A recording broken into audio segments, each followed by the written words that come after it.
Pemirsa, profesi aktuaris masih belum terlalu populer di kalangan anak muda. Padahal profesi ini merupakan salah satu kunci penting dalam dunia asuransi. Kita akan membahasnya tentunya dalam Cerdas 5 Menit. Dan bersama saya Chandra Dewi, telah hadir bersama saya di studio Metro Manulife Bapak Ardi Lufti Siregar, Chief Human Resources Officer dari PT Asuransi Jiwa Manulife Indonesia. Selamat pagi Pak Ardi. Selamat pagi, Pak. Terima kasih kehadirannya nih Pak Ardi. Sama-sama. Berbicara mengenai profesi aktuaris, bisa dijelaskan seperti apa ini profesinya Pak? Sederhananya profesi aktuarial itu adalah profesi yang melakukan perhitungan atau evaluasi terhadap produk asuransi ya. Kemudian profesi ini juga memastikan kesehatan keuangan dari asuransi.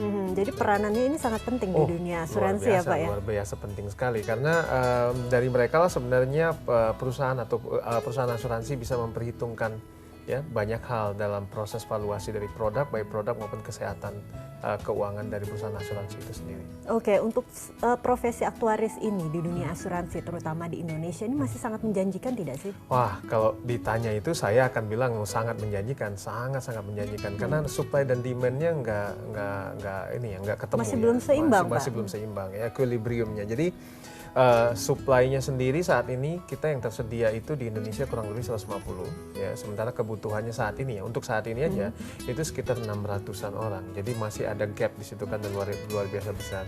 Dan ini menjadi perhatian penting juga buat regulator karena kalau regulator kemarin mengatakan bahwa kita butuh 1.000 sebenarnya. Ya Pak Ardi, jika permintaan untuk menjadi seorang aktuaris ini masih sangat besar ya Pak ya dibandingkan aktuaris yang ada. Yang ada saat ini. Ya. Nah, sebetulnya apakah memang sesulit itu untuk menjadi seorang aktuaris? Kiranya apa sih yang harus dilakukan jika anak muda sekarang nih ingin menjadi seorang aktuaris?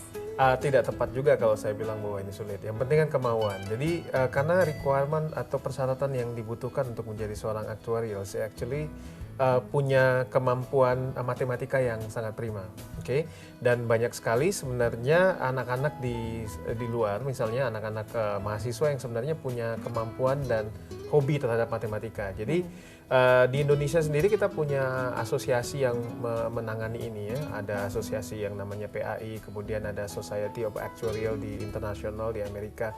Nah, mereka yang sebenarnya menyediakan ujian-ujian buat para aktuari.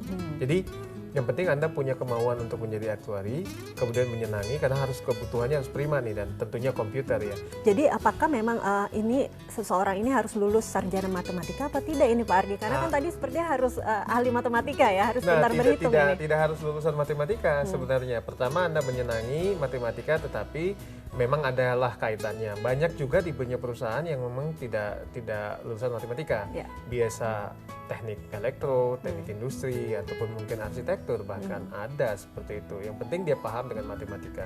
Dan gitu. Setelah itu baru ia akan mengikuti ujian-ujian yang ada. Oke, nah jika memang permintaan akan aktuaris ini masih sangat besar, biasanya saat ini perusahaan-perusahaan asuransi mendapatkan aktuaris dari mana dong Pak? Jika memang permintaannya masih besar tapi aktuarisnya masih sedikit ya? Nah ini jadi menarik ya, karena perusahaan harus lebih kreatif untuk bisa mengembangkan mereka punya kebutuhan untuk aktuarinya sendiri. Salah satunya adalah melalui pengembangan manajemen training, atau pengembangan aktuarial di dalam perusahaan itu sendiri. Jadi banyak dilakukan misalnya rekrutmen kepada universitas-universitas. Biasanya kita targetnya tentunya orang yang lulus dari mahasiswa yang lulus dari matematika. Nah kemudian sesampainya di perusahaan biasanya dikembangkan, kemudian dibiayai untuk mengambil ujian-ujian seperti ini. Oke, ini yang penting juga ini bagi kalangan muda barangkali, apakah profesi ini kemudian ada jenjang karirnya, apakah memang ini adalah sebuah profesi, jadi apakah pendapatannya cukup besar ini Pak? Oke, ya kalau masalah pendapatan itu tentunya sangat relevan ya, relatif ya dengan perusahaan ataupun relatif dengan level jabatannya. Tetapi ini sangat menjanjikan ya untuk masa depan dan memang kebutuhannya luar biasa tinggi untuk pasar Indonesia. Jadi pasti profesi ini akan terus dicari ya nantinya untuk tahun-tahun mendatang ya. Baiklah Pak Ardi, terima kasih banyak atas kehadiran dan juga informasinya ya Pak ya. Dan pemirsa, demikianlah Cerdas 5 Menit, cerdas berkarya untuk pagi ini. Saya Chandra Dewi, terima kasih atas perhatiannya. Sampai jumpa.